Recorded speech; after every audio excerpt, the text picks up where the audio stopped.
Hi folks, this is Dr. Rob CYWES. I am the CarbAddictionDoc, but I want to get back to basics. So today's video is about beginning a ketogenic journey. And today's video, there's going to be 3 or 4 parts to this, 3 parts I believe. But today's video is specifically, pragmatically, how do I start a ketogenic diet?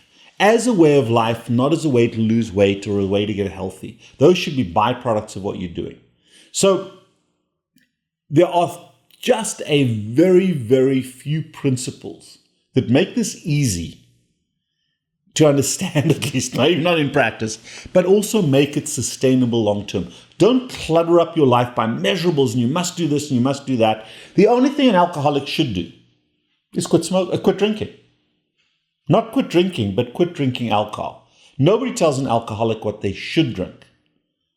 And if you're a carbohydrate addict, if you're obese, if you've got diabetes, if you've got metabolic disease, I'm telling you, whether you buy it or not, you are a carbohydrate addict. And therefore your relationship is and always will be broken when it comes to carbohydrates, sugar and starch and snacks.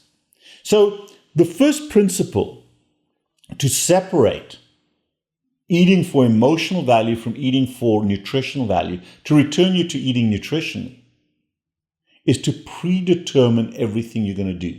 And the more you are decisive about stuff rather than making choices in the moment, a decision is making a choice preemptively. So try to find a time every day where you decide, you look at tomorrow, and you decide based on what your day looks like tomorrow, when and what you're going to eat each day. How many meals should you eat in each day? This is principle 1. No more than 2 calorie-containing meals per day. A snack is always, always, always an emotional event. It is never a nutritional event. So snacks might be M&Ms and Skittles, or there may be pepperoni and cheese. It's still calories for your head. It is still problematic. So number 1, first principle, preordain 2 times a day when you are going to sit down with a plate of food and a knife and fork as the exclusive way to eat a meal. If you're busy at your computer and you're not eating for nutritionally, you're eating for your head. But fat people plug eating and drinking into the busy context of the day. If you're lying in bed at night and you've got a cooler next to your bed just in case you get hungry, come on, man, it ain't going to work.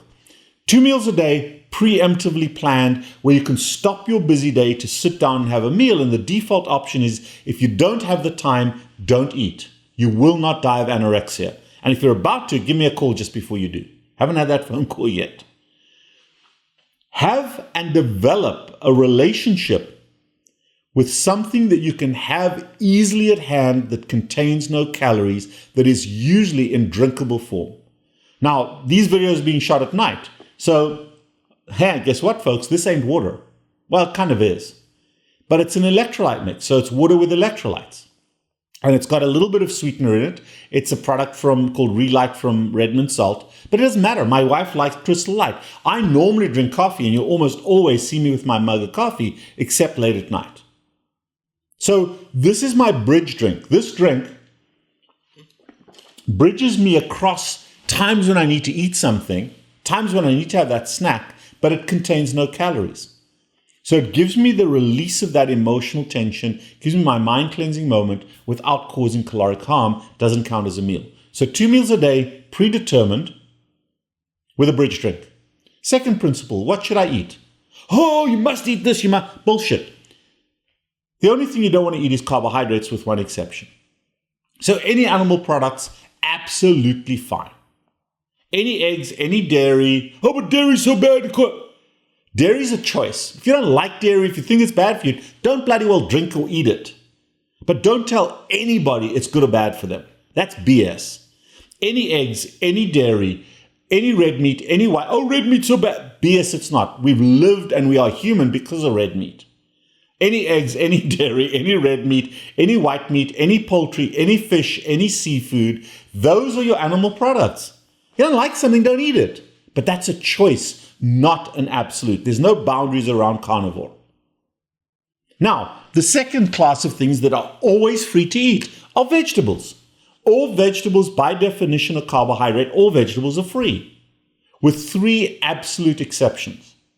No grains of any kind. And that includes couscous and quinoa and all those sexy, stupid California grains. Oh, it's couscous. I don't care. Whether it's white bread or couscous, it's the same thing. No grain products. No rices of any kind. Oh, brown rice is healthier than white rice. BS. Rice is rice, period. No rice. No potatoes of any kind, including sweet potato. Because those are the pig out elements. The rest of the vegetable category are free. You want some squash, you want some carrots, you want some peas. Oh, but they contain so many carbohydrates. You're fat not because of carbohydrates, but because of your relationship with them, because of your use of them for their emotional reprieve. And I've never met a fat person who had a rough day and rushed home to pig out on Brussels sprouts. If that's you, let's talk, have a different discussion. But never met that person in many thousands, tens of thousands of people that I've met and spoken to professionally. So any animal products, any vegetable products, such a wide range of food that you don't even see the deprivational boundaries. And if you are focused on what you can eat and selecting that preemptively, so I know late tonight when I get home, I know what I'm going to eat. I can look forward to what I am going to do, and that is sustainable. But diet's all about, oh, you can't eat this, you can't eat that, you can only have a little bit, you can't. Can't. Deprivation is unsustainable. And that's it. That's keto. That's keto. That is keto. And it includes the whole gamut of intermittent fasting, because fasting should not be goal-directed. Fasting should happen. And as you eat more fat and as you eat less carbohydrate, you don't get hungry. I've been up since 4:30 this morning, haven't eaten yet. Drunk a ton of coffee, now got my electrolyte mix, and anorexia didn't get me today, folks.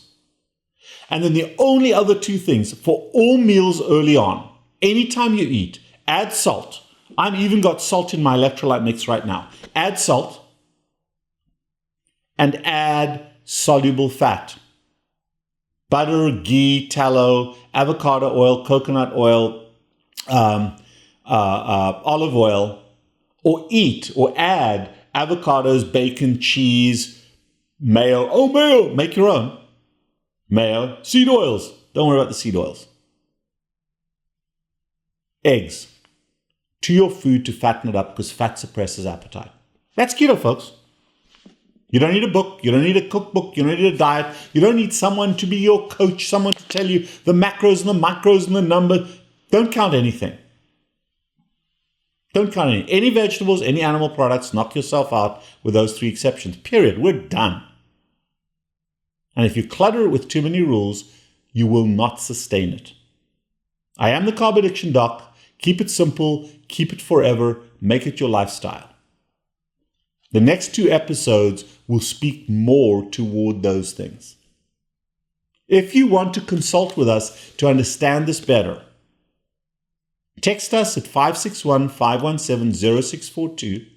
WhatsApp, anywhere around the world. Anywhere from anywhere in the world. Anywhere in the world. WhatsApp, we do Zoom, text or call, and we'll set up a visit. We take self-pay. We also do insured patients. I am a clinically practicing doctor, and the benefits for me is not to expand tremendously on what we just talked about, but it is to get blood work to see where you currently are and to tweak things a little bit to meet your specific needs. But where you are on that spectrum, carnivore to vegetarian, I don't care, as long as you're getting a full range of food and you're not transgressing. See you next time.